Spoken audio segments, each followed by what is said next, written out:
सिंधी ड्रामों में नाम बनाने के बाद उर्दू ड्रामा इंडस्ट्री में शोहरत कमाने वाली 90 की दहाई की मकबूल अदाकारा गजल सिद्दीकी ने अपनी निजी जिंदगी के मुतालिक बात करते हुए बताया कि वो अपने शोहर को शादी से कबल अदा भाई कहकर मुखातब करती थीं। गजल सिद्दीकी ने 1990 के बाद अदाकारी का आगाज किया था और उन्होंने उर्दू ड्रामों से कबल सिंधी ड्रामों में अदाकारी के जौहर दिखाए थे।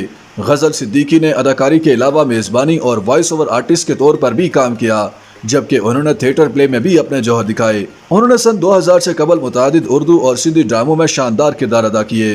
उन्हें सबसे ज्यादा शोहरत मारवी डामी ड्रामे से मिली। 2002 के बाद उन्होंने टीवी चैनल्स पर मॉर्निंग शोज और टॉक शोज भी किए और इसी दौरान उन्होंने शादी कर ली और बाद अज़ा कनाडा मुंतकिल हो गई थी। गजल सिद्दीकी 1 साल कबल कनाडा से वापस वतन पहुंची थीं और हाल ही में उन्हें चांद तारा ड्रामे में भी दिखाया गया। चांद तारा की मकबूलियत के बाद हाल ही में उन्होंने फोशिया मैगजीन को इंटरव्यू दिया, जिसमें उन्होंने पहली बार अपनी अज़दवाजी जिंदगी पर खुलकर बात की और बताया कि किस तरह उन्होंने शादी की और शादी के बाद क्यों शोबिस से दूरी इख्तियार की।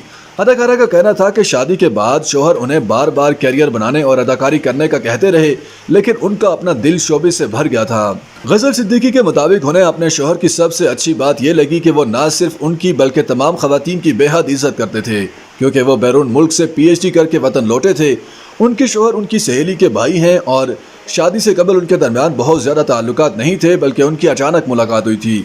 गजल सिद्दीकी के मुताबिक उनकी और उनके शोहर की मुलाकात एक सालगिरह पार्टी पर हुई थी, जहां उन्होंने दोस्त की फरमाइश पर गाना गाया था। अदाकारा ने बताया कि जब उन्होंने गाना शुरू किया तो उनके होने वाले शोहर उनके सामने आकर बैठ गए, क्योंकि उन्हें उनसे ज़्यादा गुलकारी का शौक़ था। जब उनके होने वाले शोहर उनके सामने आकर बैठ गए तो वो परेशान हो गईं और दिल ही दिल में कहने लगी कि ना जाने क्यों अदा यानी भाई उनके सामने आकर बैठ गए। गजल सिद्दीकी ने एतराफ़ किया कि लेकिन पहले ही मुलाकात में होने वाले शोहर से मुतालिक उनके ख्यालात तब्दील हो गए और उनकी शख्सियत पसंद आ गई और फिर जल्द ही उनकी शादी हो गई। शादी के कुछ अर्से बाद उनके यहाँ बेटे की पैदाइश हुई और फिर बेटे की बेहतर परवरिश और तालीम के लिए वो शोहर समेत कनाडा मुंतकिल हो गईं, जहाँ से वो 1 साल कबल ही वापस आईं। एक सवाल के जवाब में उन्होंने बताया कि उनकी पैदाइश सिंधी ख़ानदान में कराची में हुई। उनका ख़ानदान 400 साल से यही रिहाज पजीर है।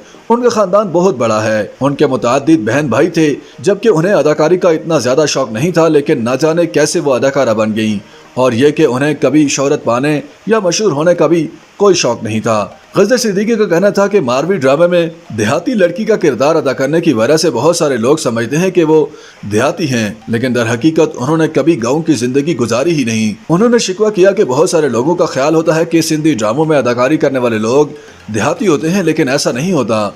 गजल सिद्दीकी ने बताया कि कनाडा जाने के बाद उन्होंने नर्सरी क्लास के बच्चों को पढ़ाने की नौकरी की और उन्हें उस्तानी बनने में बहुत मज़ा आया और उन्होंने वहाँ बहुत कुछ सीखा।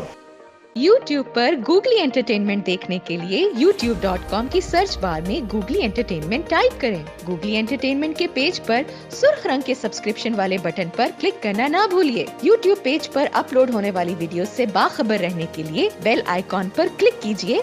आपको हर नई वीडियो के बारे में नोटिफिकेशन मौसूल हो जाएगा।